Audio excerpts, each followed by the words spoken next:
2017년 9월 5일 서울 강서구 탄천초등학교에서 열린 특수학교 설립을 위한 토론회 장면이었습니다.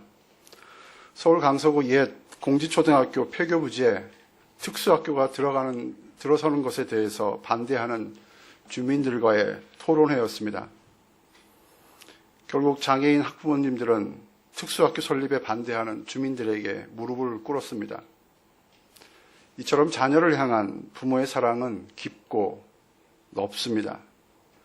지난 주일에 살펴보았듯이 귀신 들린 딸을 치유해달라고 예수님에게 찾아온 수로보니게 출신 이방 여인은 예수님에게 개 같다는 취급을 당했습니다.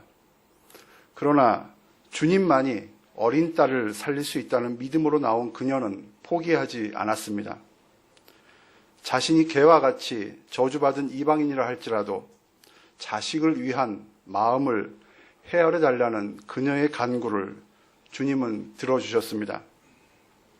우리 모두는 부모님의 이 같은 사랑과 헌신으로 이 자리에 있게 되었습니다. 그렇다면 우리의 부모님을 향한 마음은 어떤가요? 동서고금을 막론하고 모든 사회에서 부모에 대한 효를 강조하고 있습니다. 효를 강조한다는 것은 효가 그만큼 중요하다는 의미도 있지만 반면에 효를 행하지 않는 사람들이 그만큼 많다는 반증이기도 합니다. 오늘 본문 말씀에 의하면 예수님 당시 유대사회에도 불효가 만연했습니다. 예수님은 장로들의 전통인 고르반 규정을 근거로 부모를 공경하라는 하나님의 계명을 어기고 있는 당시 유대사회의 잘못된 태도에 대해서 나무라셨습니다. 고르반은 히브리어, 코르반을 헬라어로 음역한 단어입니다. 코르반은 레위기 1장 2절에 하나님께 드리는 예물을 뜻합니다. 고르반된 예물은 개인적인 용도로 쓰일 수가 없었습니다. 어떤 물건을 하나님께 바친다고 고르반했다고 하면은 그것은 내가 소유하고 점유하고 있지만은 이제 더 이상 내 것이 아니고 하나님의 것이 됩니다. 돈이나 땅을 하나님께 드렸다면은 이제 그것은 하나님의 것이기 때문에 개인이 함부로 사용할 수가 없었습니다. 이 고르반 규정의 취지는 재물을 향한 구별이었습니다. 그런데 후대에 오면서 이 규정의 의미가 변형되었습니다. 개인이 가진 물건을 고르반했다고 선언함으로써 그 물건에 대한 소유권을 모든 타인으로부터 제한했던 것입니다. 자신이 갖고 있는 물질이나 재물을 고르반, 즉 하나님께 드렸다고 하면은 아무도 고르반된 물건을 취할 수가 없었습니다. 그런데 이 같은 맹세는 실제로 성전에 물건을 바쳐야 한다는 강제 규정을 갖지 않게 했습니다. 따라서 성전에 와서 고르반 서약을 하고 지금으로 하면 서원을 하고 보증금을 걸듯이 일부만 성전에 예물로 드리면은 남은 재산을 자기 마음대로 사용할 수 있게 했습니다. 즉 악용되기 시작했던 것입니다. 예수님께서 말씀하신 내용으로 미루어 보게 되면은 당시 종교 지도자들은 부모님을 공경하라는 계명을 어긴 사람들 또는 부모를 공경할 생각이 전혀 없는 자식들에게 이 고르반 규정을 마치 면죄부처럼 발급했음을 알 수가 있습니다. 부모님을 공경하는 것 대신에 성전에 고르반 예물을 드리고 나서 모두 고르반했기 때문에 부모님을 공경할 수 있는 재물이 없다고 핑계를 대었던 것입니다. 고르반 원래의 취지와는 다르게 장로들의 전통은 많은 재물을 갖고 있으면서도 부모에게 나누어 주지 않으려는 불효자들의 기만적인 행위를 정당화시켜주는 구실을 하게 되었습니다. 그때나 지금이나 자녀들의 부모에 향한 마음과 또 부모의 마음과는 이처럼 많이 다릅니다. 이 세상의 모든 자리는 우리가 자유롭게 선택할 수 있습니다. 내가 정치인이나 의사의 자리를 선택할 수 있습니다. 또는 기업가나 교육가의 자리를 선택할 수가 있습니다. 남편이나 아내의 자리, 또는 부모의 자리도 따지고 보면은 우리가 선택한 결과입니다. 그런데 이 세상에 결코 인간 선택의 대상이 아닌 자리, 즉 아무도 선택할 수 없는 자리가 딱 하나가 있습니다. 바로 자식의 자리입니다. 자식의 자리만큼은 선택의 여지가 전혀 없습니다. 이 세상 그 누구도 자식으로서 자기 자리를 선택할 권리를 갖고 태어나지는 않았습니다. 자식이라는 자리는 하나님에 의해서 일방적으로 주어지는 자리입니다. 다시 말하면 다른 모든 것에 대해서는 사람들에게 자유 선택권을 주셨던 하나님께서 자식의 자리만큼은 하나님께서 친히 결정해 주셨다는 것입니다. 그렇다면 이것은 무엇을 의미하겠습니까? 하나님께서 인간에게 주신 자리 중에서 자식의 자리를 가장 중요하게 여긴다는 의미입니다. 하나님께서 사람과 관련된 계명들 중에서 첫 번째 계명으로 부모를 공경하라 이렇게 말씀을 주신 이유도 바로 여기에 있습니다. 출애굽기 20장 22절 말씀입니다. 내 부모를 공경하라. 그리하면 내 하나님 여호와가 내게 준 땅에서 내 생명이 길리라. 신명기 5장 16절 말씀입니다. 너는 내 하나님 여호와께서 명령한 대로 내 부모를 공경하라. 그리하면 내 하나님 여호와가 내게 준 땅에서 내 생명이 길고 복을 누리리라. 우리가 부모에 대해서 자식의 자리에 대한 책임과 의무를 다하지 않는 것은 내 자신의 뿌리를 부정하는 것뿐만 아니라 부모를 통해서 우리에게 생명을 주신 하나님을 모독하는 행위가 됩니다. 바로 이것이 하나님께서 우리에게 주신 십계명 중에서 사람에 대한 첫 번째 계명으로 내 부모를 공경하라고 명령하신 이유입니다. 부모 공경은 선택사항이 아닙니다. 부모 공경은 하나님의 절대적인 명령입니다. 눈에 보이는 부모님을 진정으로 공경할 수 있는 사람만이 눈에 보이지 않는 하나님을 마음의 중심을 다해서 사랑하고 섬길 수 있기 때문입니다. 고대의 랍비들은 십계명이 두 개의 돌판에 기록되어 있다고 믿었습니다. 하나는 하나님에 대한 의무를, 그리고 또 다른 하나는 사람에 대한 의무를 담고 있다고 생각했습니다. 그들은 다섯 번째 계명인 부모를 공경하라는 이 계명을 하나님에 대한 마지막 계명으로 첫 번째 돌판에 포함되어 있다고 생각을 했습니다. 다시 말하면 자식들은 부모를 하나님을 대신하는 존재로 여겨야 된다는 말입니다. 그래서 13세기의 한 랍비는 부모와 자식과의 관계를 다음과 같이 설명했습니다. 하나님을 공경하듯이 아버지와 어머니를 공경하라. 이 세 분이 파트너가 되어 너를 창조했다. 공경하다의 히브리어는 카바트입니다.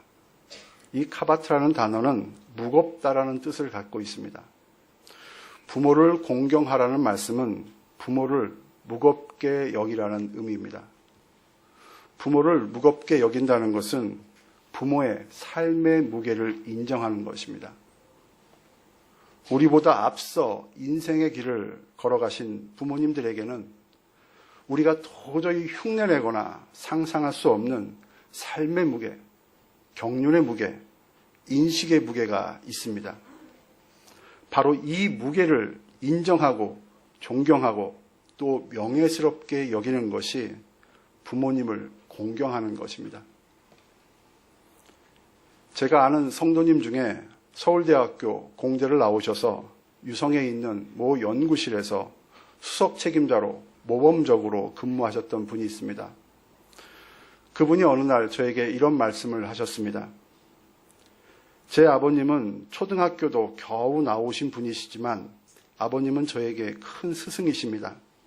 가끔 시골집에 내려가서 아버님과 저녁에 소여무를 같이 준비하는데 작두질하면서 이런저런 이야기를 해주시는 그 시간을 통해 많은 것을 배우고 또 저의 삶을 되돌아보곤 합니다.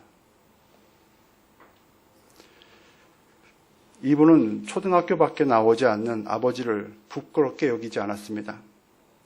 그리고 소위 인류대학에서 인류 학생들을 가르치는 석학들보다도 더 귀한 인생의 스승으로 여기고 있으셨습니다. 그분은 아버지의 경륜의 무게를 인정했기 때문에 촐로에 불과한 아버지에 대한 긍지가 가슴 가득했던 것입니다. 부모님의 경륜의 무게를 존중한다는 것은 자식으로서 부모에 대한 긍지를 품고 있음을 뜻합니다. 따라서 효도란 함께 모시고 사느냐 아니냐, 또 용돈을 얼마 드리느냐, 얼마나 호강시켜 드리느냐, 이것에 달려있지 않습니다. 참된 효도는 오늘의 나를 있게 해주신 부모님에 대한 긍지 여부에 따라서 판단이 됩니다. 그런데 어떤 경우에는 차마 부모에 대한 긍지를 지닐 수 없을 정도로 망가진 부모님들이 있습니다. 알코올 중독자, 마약 중독자, 또는 상습 도박에 빠져 있는 부모들도 있습니다. 술 취한 후 구타와 욕설을 하는 부모도 있습니다. 집안에서 폭군으로 돌변하는 부모가 있습니다. 뿐만 아니라 세상적인 욕망에 가득한 부모들도 있습니다. 이런 부모들의 무게를 어떻게 우리가 인정해야 될까요? 사도 바울은 에베소서 6장에서 자녀들아 주 안에서 너희 부모에게 순종하라. 이것이 옳으니라. 내 아버지와 어머니를 공경하라. 이것은 약속이 있는 첫 계명이니 이로써 내가 잘되고 땅에서 장수하리라 얘기했습니다. 이는 자녀가 부모를 공경하고 순종하는 것이 최고의 도리이기는 하지만은 거기에 만약 주님의 뜻에 위배되는 상황이 있다면은 그것에는 우선할 수 없다는 의미입니다. 그래서 예수님께서도 누가복음 14장 26절에서 무릇 내게 오는 자가 자기 부모와 처자와 형제와 자매와 더욱이 자기 목숨까지 미워하지 아니하면 능히 내 제자가 되지 못한다고 말씀하셨습니다. 언제나 하나님의 의로움은 부모보다 더 중요합니다. 그러나 신앙과 의로움이라는 이 이유 때문에 부모에게 불순종하는 그러한 태도를 보이지 않을 수밖에 없는 경우라 할지라도 부모님들의 연약함과 또 그들의 결점을 우리가 이해하고 품어야 됩니다. 우리가 인내하며 끝까지 부모에 대한 예의를 갖추고 부모 사랑하기를 멈추어서는 안 됩니다. 하나님의 말씀 안에서 인내하며 부모님을 품을 때만 부모들의 잘못을 답습하지 않고 우리는 주님의 뜻대로 살아갈 수가 있습니다.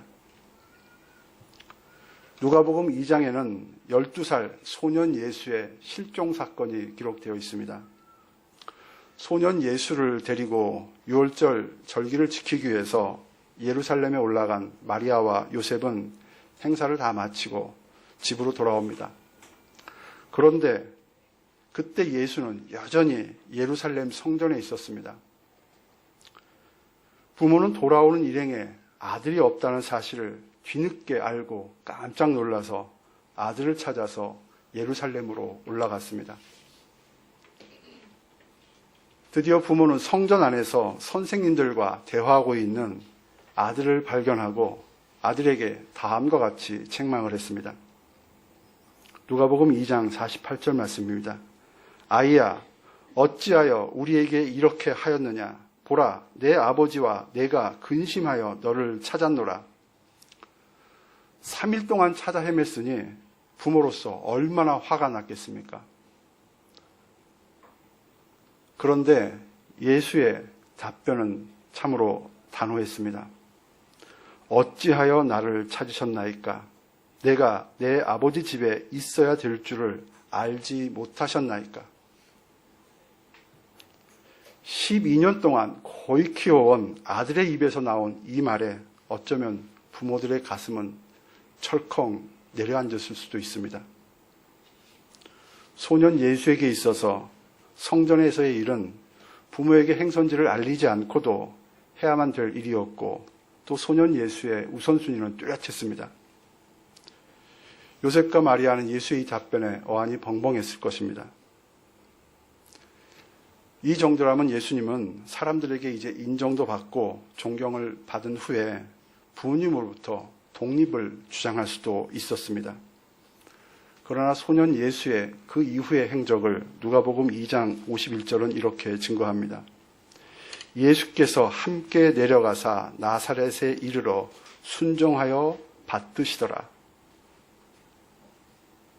12살 된 소년 예수는 거기서 고집을 피우지 않고 부모와 함께 나사렛으로 돌아왔습니다. 그리고 부모에게 순종하며 두 사람을 받들어 모셨다고 기록되어 있습니다. 예수님께서 30살에 공생애를 시작한 이유도 부모에 대한 자신의 책임을 다하기 위해서였습니다. 이 사건 이후에 아버지 요셉이 성경에 더 이상 등장하지 않는 것으로 미루어 볼 때 아버지 요셉은 일찍 사망한 것으로 추정합니다. 따라서 아버지가 돌아간 후 집안 살림은 장남인 예수가 책임져야 했습니다. 몫으로 집안 살림을 도맡아 하다가 동생들이 장성해서 살림을 맡겨도 될 때가 되자 예수님께서는 공생애를 시작하셨습니다. 예수님께서 골고다 십자가에서 돌아가시는 마지막 순간을 요한복음 19장 25절에서 27절은 다음과 같이 기록하고 있습니다. 예수의 십자가 곁에는 그 어머니와 이모와 글로바의 아내 마리아와 막달라 마리아가 섰는지라. 예수께서 자기의 어머니와 사랑하시는 제자가 곁에 서 있는 것을 보시고 자기 어머니께 말씀하시되 여자여 보소서 아들이니이다 하시고 또 그 제자에게 이르시되 보라 내 어머니라 하신대 그때부터 그 제자가 자기 집에 모시니라. 마리아는 예수님의 십자가 곁에서 아들의 마지막 순간을 함께하고 있었습니다. 동정녀 처녀의 몸으로 잉태한다는 것은 약혼자 요셉에게 파혼당할 뿐만 아니라 율법에 의해서 돌에 맞아 죽는 위험을 각오해야 했습니다. 이러한 위험도 감내하고 낳아 키운 아들이 지금 처참하게 죽어가고 있는 그 골고다 십자가 아래에서 마리아는 함께하고 있었습니다. 신성 모독죄로 사형당하고 있는 사형수의 어머니라고 사람들로부터 위해당할 수도 있었습니다. 그러나 그녀는 아들의 마지막 가는 길을 함께했습니다. 그녀는 아들의 고통 속에서 자신의 온몸이 찢어지는 듯한 그러한 고통을 함께 나누고 있었습니다. 어머니와 눈이 마주친 예수님은 여자여 보소서 아들이니다 라고 말씀하셨습니다. 이 말씀을 일반적으로 알고 있는 것처럼 제자 요한에게 어머니 마리아를 소개시키는 것으로 이해를 한다면 과연 예수님은 효자일까라는 의문이 듭니다. 죽기 직전에 어머니를 제자에게 맡기는 예수님과 애정도 없이 효도한다는 명목으로 부모님을 양로원에 맡기는 자식과 무슨 차이가 있겠습니까?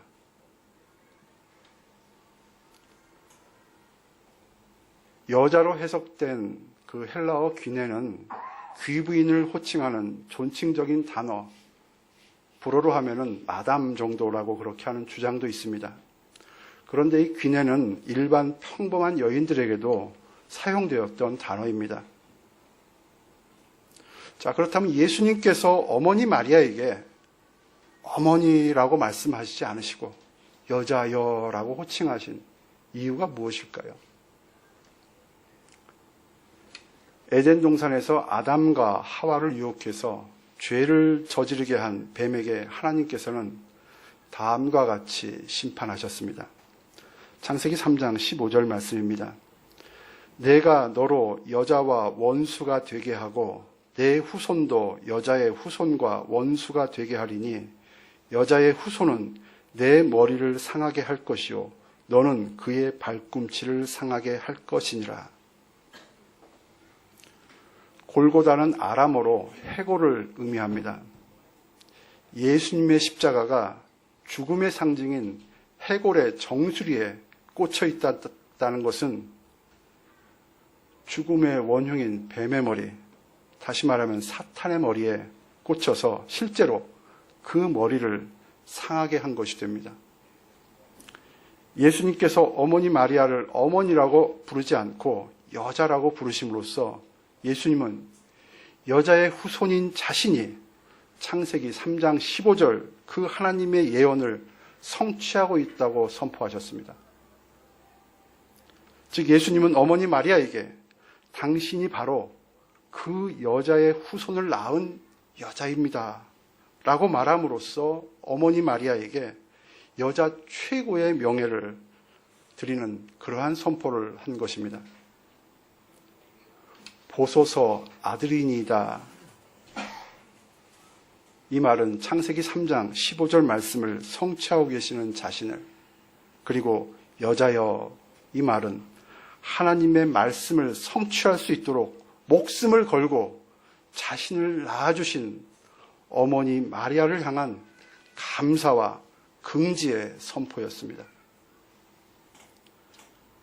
골고다의 십자가에 매달린 그 예수님의 선포를 통해서 어머니 마리아는 자신을 통해서 역사하시는 하나님께 감사드리며 또 인류를 위해서 십자가에 못 박혀 돌아가고 있는 아들 예수님의 죽음을 기꺼이 받아들이셨습니다. 이후 예수님은 사랑하는 제자 요한에게 모친의 여생을 부탁하셨습니다. 이는 주님 안에서 새로운 가족 관계가 형성되고 있음을 나타냅니다. 우리 모두는 주님 안에서 한 형제, 자매된 가족을 이루고 있는 공동체입니다. 그래서 우리 역시 비록 핏줄이 섞이지는 않았지만 어른들을 공경해야 됩니다. 부모를 공경하라는 하나님의 말씀은 바로 어머님의 삶의 무게를 존중하고 또 긍지를 여긴 예수님의 삶 속에서 이렇게 성취가 되었습니다. 예수님 당시에 있었던 고르반이 바로 현실, 우리의 삶 속에 있지 않습니까? 저부터만 해도 사역한다고 홍콩에 나와 있다고 고르반을 하면서 부모님을 멀리하고 있습니다. 경쟁사회에서 살아남기 위해서라는 고르반을 내세워 부모님을 멀리하고 있지 않습니까? 부모를 공경하라는 하나님의 제5계명은 시간의 제약을 받습니다. 우리가 이 땅에 현존할 수 있도록 하나님의 도구가 되어주신 부모님과 언제 이별할지 모르기 때문입니다. 시인 임보 선생의 효자손이라는 시를 읽어드리겠습니다. 가신 어머님이 쓰시던 효자손이 오늘은 내 등을 긁는다. 불효자 내 대신 늘 어머님 등을 긁던 손. 이제는 내 말이 내 새끼들도 뿔뿔이 다 흩어지고 늙은 아내도 손주 보러 가고 없는 오후의 빈뜰에서 어머님이 남겨두신 부서진 나무손이 내 등을 긁는다. 시인 임보는 어머님이 등을 긁던 그 효자손을 바라보며 자신의 손으로 어머님의 등을 긁어드리지 못한 불효에 대한 회한을 시로 표현을 했습니다. 그리고 어머니 나이가 된 자신이 효자손에 배어있는 어머님의 그 채취가 그리워서 그것으로 자신의 등을 긁으면서 어머님의 사랑의 손길에 대해서 회상을 하고 있습니다. 우리도 후회하기에 앞서 하나님의 생명의 수로가 되어주신 부모님께 감사해야 합니다. 예수님께서도 비천한 나사렛 출신인 어머니 마리아에게 기꺼이 생명의 통로가 되어주셔서 감사하다면서 어머님의 삶에 대한 긍지를 표하셨습니다.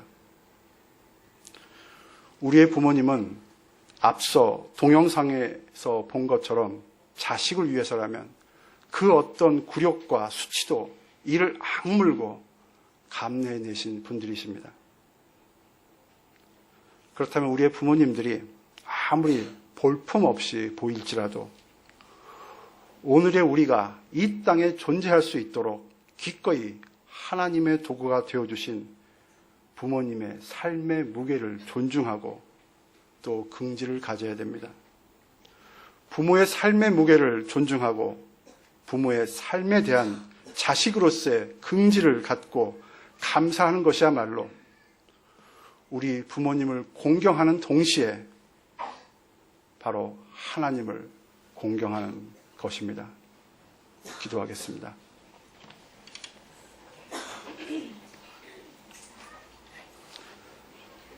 주님, 고르반 규정을 왜곡해서 마치 중세시대 면죄부처럼 남발하고 또 이를 빌미로 불효하고 있던 세대를 향해 하나님의 계명을 버린 자라고 꾸짖으셨습니다. 부모님을 공경하지 않는 것은 바로 하나님을 공경하지 않는 것이라는 주님의 질타를 통해 우리 역시 그들과 마찬가지로 고르반하며 외식된 삶을 살아왔음을 회개하오니 용서하여 주시옵소서. 하나님 아버지의 우리를 향하신 섭리하심을 믿습니다. 그렇다면 하나님께서 인류의 수많은 사람들 중에서 우리 부모님을 택하셔서 이분들을 통해 우리가 태어나게 해주시고 성장하게 해주셨다는 이 사실만으로도 우리 부모님을 존중하는 자식들이 되게 해주시옵소서. 자식을 위해서라면 무릎 꿇는 것조차도 서슴지 않았던 부모님들의 살아온 삶의 무게를 인정하고 존경하고 명예스럽게 여기며 살아가는 자식이 되게 해주시옵소서. 부모님에 대한 긍지로 살아가는 우리의 삶 속에 하나님 공경과 부모 공경이 성취되는 은혜를 베풀어 주시옵소서. 주님 안에서 제1교회라는 한 가족으로 살아가게 해주신 주님께 감사드리며 어르신을 향한 존중과 공경을 통해서 주님의 사랑이 넘치는 공동체가 되게 해주시옵소서. 부모 공경이 오늘 하루, 이번 한 주만으로 그치는 형식적인 행사가 아니라 매일의 일상 속에서 펼쳐나가게 해주시옵소서. 예수님의 이름으로 기도드립니다. 아멘.